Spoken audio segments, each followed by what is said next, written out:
RPR recording studio की शानदार प्रस्तुति। डीजे बजा के रे भैया मसार देखेला बैठे।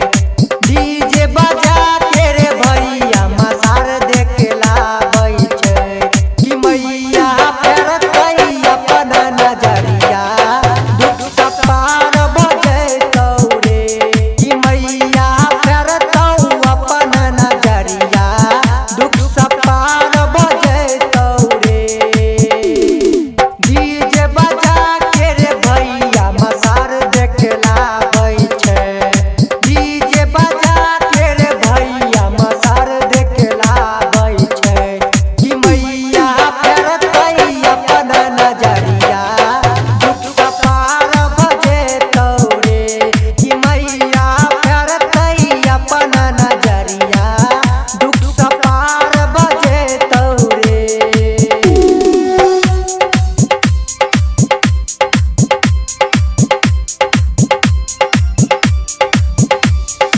आरपीआर रिकॉर्डिंग स्टूडियो की शानदार प्रस्तुति।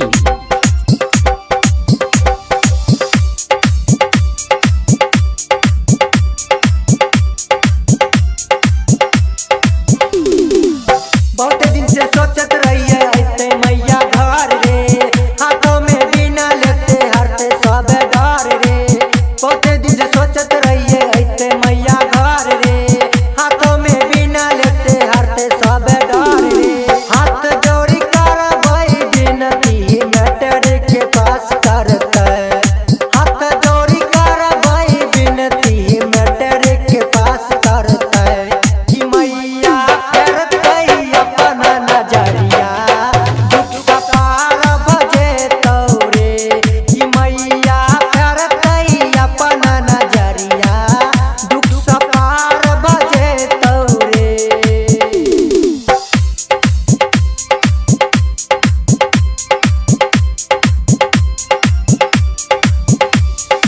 आरपीआर रिकॉर्डिंग स्टूडियो की शानदार प्रस्तुति।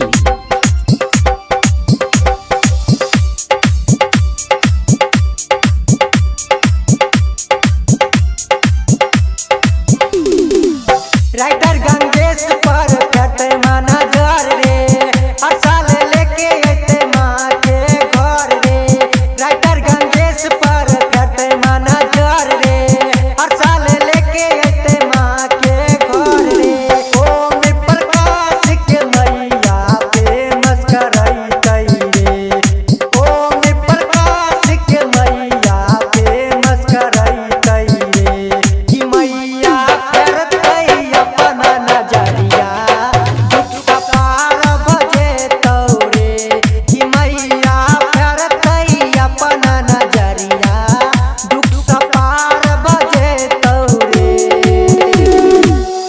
आरपीआर रिकॉर्डिंग स्टूडियो सर्दी सुंदरपुर।